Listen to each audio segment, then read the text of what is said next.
Good afternoon, everybody. Welcome to the Aquarium of the Pacific. My name is Angie. I'm part of the education team, and in just a few minutes, we'll be joined by Lydia, one of our divers right here in our tropical reef zone, and we're going to learn a little bit about our coral reef exhibit. Now, in the duration of this show, we'll learn a lot about the roles that all of these animals play because every single one in here are unique. There are different roles that each animal plays based on their adaptations and characteristics that make them so special. But when it comes to this particular habitat, it is named after a real dive site off the coast of Palau called the Blue Corner. So if you take a look off to your right, there is a literal painted blue corner on the side. Now, it is off the cliffs over here to represent the open ocean because a lot of animals use these reefs for their nursery. There are a lot of really, really big marine mammals that will come in and out of the coral reefs, like our whales or sea lions and seals. But for this show, we're going to showcase a lot of the bony fish and cartilaginous fish that make this reef so special. Now, the foundation for this habitat is the coral itself. If you take a look into our exhibit, we have a great display of how varietous these kinds of structures can be. There are some that look like tables, some that look like branches, some that look like brains. There's a lot of diversity in the amount of structure that these corals can take because they are in fact animals. Even though they may not look like it, they are little invertebrates that actually make these hard shells, and those hard shells can be really, really big. They can grow to be really, really big. Those hard calcium carbonate exteriors really help protect them, and when they grow really, really big, they actually act as an entire city. You can think of these kinds of reefs like an underwater city, and if you squint, a lot of these animals look like they're moving to and from maybe those freeway highways. Maybe they're on their way to work to play their role in this natural habitat. Now, those corals themselves are animals. If you were to zoom in and zoom in and zoom in on those hard-shelled structures, you would find little polyps. The little polyps that are there to collect the plankton to eat and just anything that drifts by so those animals can thrive. Now, these kinds of habitats are characterized by very warm water, very crystal clear water, and that warmth. Now, that is because a lot of these ecosystems are directed right in the center of our equator. That's where the sun hits it a lot more directly. That's why you also have a variety of animals that are well adapted to these animals, or to these habitats. Now, we have Lydia right in the front and center. She's going to give me that okay signal to make sure that we are ready, and we will get started. Can everyone hear me? Alrighty. Hi, Lydia. Can you hear me on the inside? Yes, I can. Can you hear me? Awesome. Yeah, we hear you just fine. How's the weather in there? Oh, it's really nice. It's not as hot as a jacuzzi, but it's pretty warm, which is really comfortable for me. Definitely. Have you ever dove off the coast of any tropical reefs like these? Yes, I actually have. I haven't been to Palau yet, but last year I went to Australia. It wasn't the Great Barrier Reef, which is on the east side of Australia, but I went to the west side called the Nigaloo Reef. That's really amazing. Well, you must know a lot about our coral reefs, and our guests are wondering a lot about how these habitats are so special. So why don't we just dive right in? Now, it looks like you have a little buddy off your shoulder right there. Do you mind introducing us? Yes, this is Bubbles. Can you tell? Yeah. He really enjoys bubbles, and so this is pretty normal behavior for him, which is really fun. Definitely. It's really friendly, loves to bathe himself in it.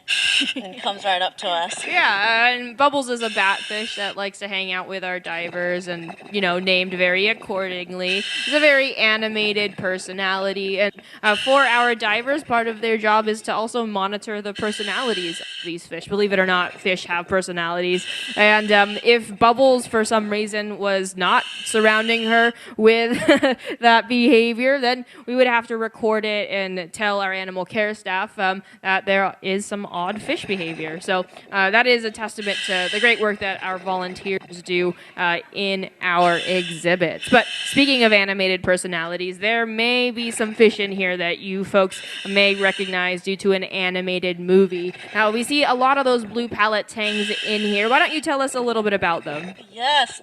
So the blue palette tangs are blue and yellow. You see their yellow back fin, and they're blue and black on their bodies, right?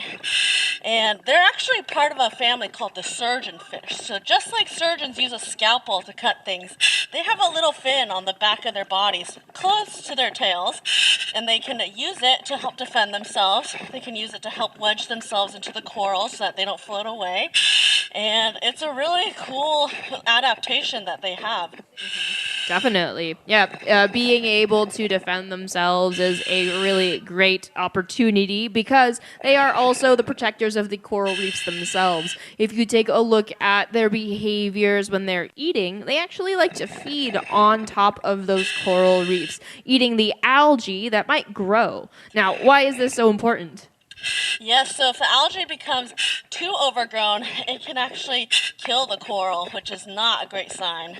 No, not that bad, not great of a sign. But they aren't the only fish that do this. We see a lot of the other tropical fish doing this picking behavior, and in fact, other animals really help with that symbiotic relationship. The fish get fed, and then the little polyps beneath the algae actually get to breathe and thrive as well. So it is a testament to the relationships that a lot of these animals can have in order to make these kinds of tropical reef forests thrive. Now, if you take a look up towards the top of our exhibit, we have a few sharks. We have some juvenile reef sharks coming up towards that right side of you. Now, they play a little bit of a different role, isn't that right? Yes, they do. So one thing you notice really quickly about these sharks is that their mouths aren't at the front of their face. The mouths are at the bottom of their bodies.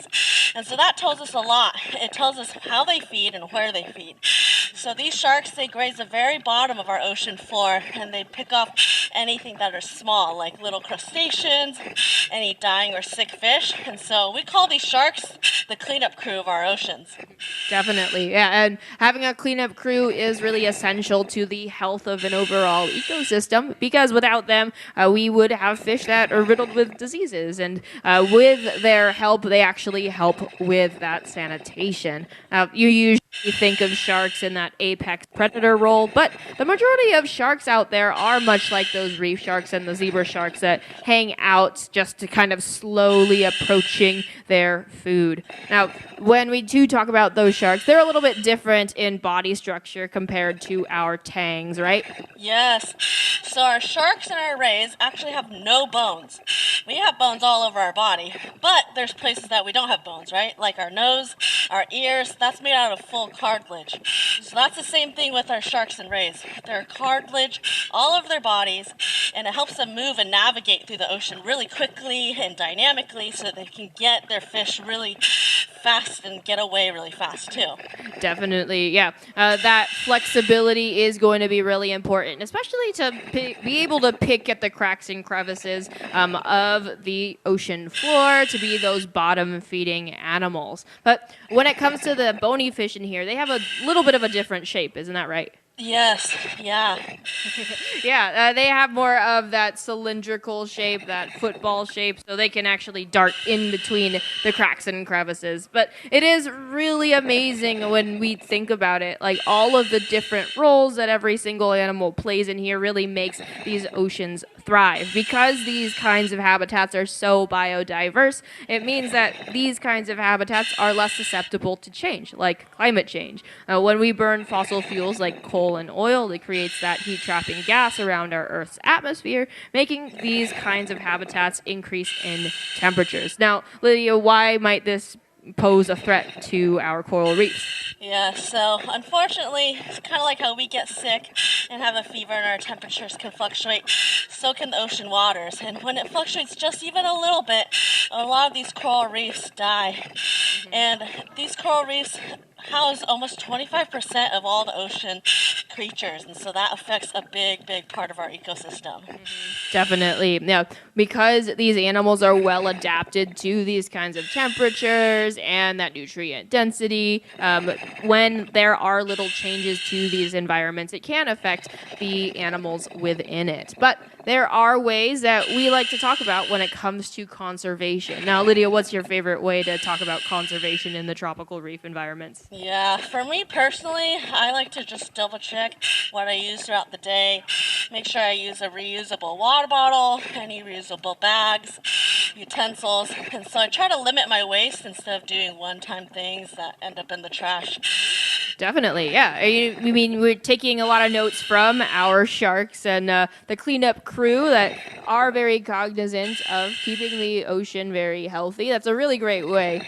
Here at the aquarium, we're involved in some of those restoration projects in places that have discovered habitat loss, specifically like Palau. So we are part of an organization called SECOR, that's SECORE. When we actually go out during spawning events for our coral reefs, we pick up the little cells that allow them to reproduce, and then they really grow those little coral pieces. When those coral pieces grow up to be a lot more strong and resistant to ocean temperatures, they actually are planted in places like Guam and Palau. That's SECOR. And because of those kinds of initiatives, we're actually able to help out in that way. But, there are a lot of really great ways in our own daily lives to be able to help out. Lydia here is once again a volunteer diver, so everybody give her a round of applause because she really does help a lot with our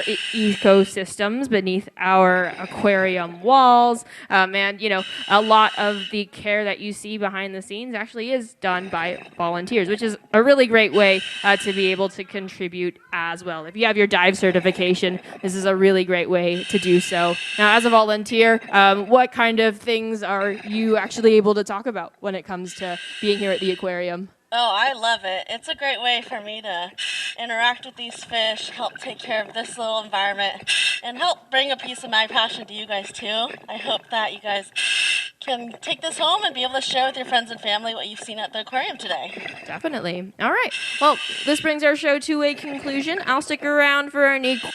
Is it okay, Lydia, if our fans over here take pictures with you? Of course. All right, okay. Then we will leave you with that. I hope everybody has a great rest of your time here at the Aquarium of the Pacific.